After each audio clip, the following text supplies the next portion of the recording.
What's up, guys? It's me, Rob. Thanks for tuning in to the Robson Knowledge YouTube channel, and today we have a FireStick tutorial for you guys.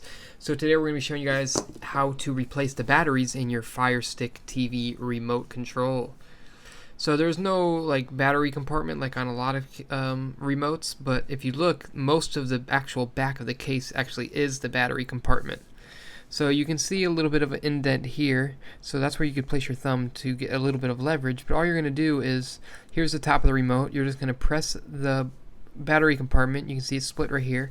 Just press it downwards and it just slides right off just like that. And you know, when you get it new, it comes with these Amazon Basics batteries, which are now dead. So we're going to go ahead and replace them with some Duracell batteries just to last a little bit longer. Okay. Then you're just going to simply place your case back on and make sure your batteries are the correct polarity as well. So make sure the positive and negative are going the right way. Then you just put this on and just slide it up, and there you go, good as new.